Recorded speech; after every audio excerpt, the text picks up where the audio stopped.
After a fantastic Olympics for Welsh athletes with picking up 3 gold medals and 2 silvers, it's been the best Olympic Championships to date for quite a long time.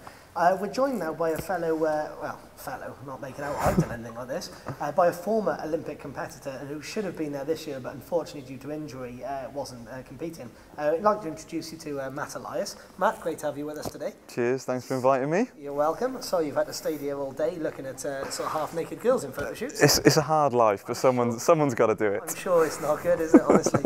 So obviously this championships, it must have been heartbreaking for you not being able to compete. Yeah, it was kind of strange, to be honest, because it was the most painful thing I've ever had to endure in my life, having to sit at home and watch it. Yeah. But also, I was going absolutely nuts watching it on TV. I was getting so excited about like cycling and rowing and stuff like that that it was.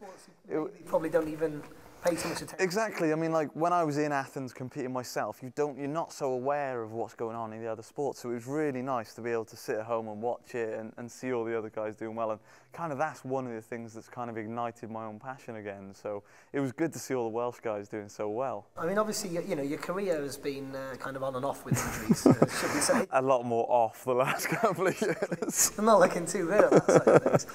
So obviously you were in the Olympics in Athens in 2004. We got into the finals as well, didn't you? Yeah, actually ran last leg of the 4x4 and got us into the finals, which was great. And ran a great 395 metres of my last leg of the 4x4 and was in bronze medal position with 5 metres to go, but batteries went dead. I made a bit of a mistake earlier in the race and tried to run round the biggest Nigerian man in the world round the bend, which meant I had to run a bit further, so the wheels fell off a bit in the last 30 odd metres.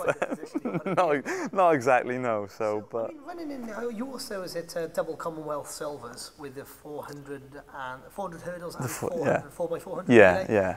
I mean, the relay, it must be a lot of pressure. I mean, obviously this year, we don't want to say that Britain's messed up, but let's be honest, it wasn't a great shout running off early in the 4x100.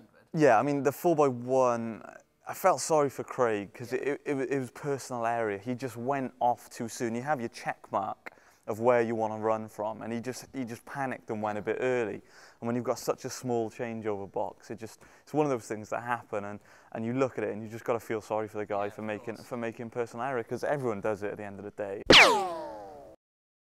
The pinnacle of any athlete's career in all Olympic sports is the Olympic Games, and you only get that chance once every 4 years, and to have that in your home country at the pinnacle of your career is a massive, massive opportunity. And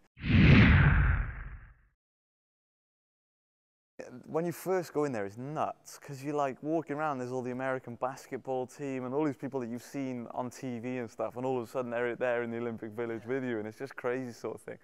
And I remember the first day I walked into the food hall, and you'd think Olympic Village, you're going to have like fresh food and all stuff, really nice.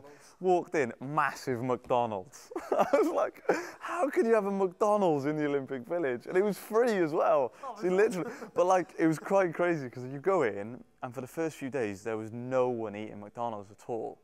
And then as people finished their events, people would start going again at McDonald's, and so it was getting busier. And the worst thing was the 4x400, which I was running, was the last day of the Olympics. So every day I had to walk into the food hall and walk past McDonald's to go, just watching everyone enjoying their Big Macs and stuff like that, and you're like, oh man. This Games will be remembered for is the outstanding performances by Welsh and British competitors out there, but also just the craziness of some of the venues. I mean, like that Bird's Nest Stadium was just ridiculous. Whoever, the walk queue, which at night was all different multicolours, who in their right mind came up with those ideas? I reckon they had some architects on weed or something. The rowing place was where they also did the open water swimming for David Davis. That's unbelievable. That is unbelievable. Crazy. I mean, like, myself being a 400 hurdler, I have to put myself through a lot of pain and training and stuff. But to see what he put himself through, to be delirious and like not even be able to swim in a straight line the last few hundred meters was just absolutely crazy. And then, but then like the pictures afterwards of the medical staff, like he was throwing up, and instead of putting him on his side, they put him on his back. And it's like, you're going to choke on your own vomit. You just won an Olympic silver medal, but now you're going to die because you're going to choke on your own vomit. In the past that you can win multi-medals in swimming. Mark Spitz did it and people like that. So until they bring in sideways running and backwards running and handstand running and stuff like that, you can't compare the two with athletics. So. Right. Well, on that note, obviously it's been great having you with us today, Matt, and we're going to be hopefully doing a lot more with you. And this backwards running, it's not all it's going to be cracked up. Oh no, you better watch. Hopefully there's going to be a world record set before long with ourselves and Matt here from obviously with Premier Mag. Obviously, keep posted. We're not going to tell you any more of that, but Matt, it's been fantastic having you with us, and obviously, good luck for 4 years' time. We've seen a lot more of you before then. Thank you. And make it happen. Will do. Cheers, Cheers, mate. Nice one.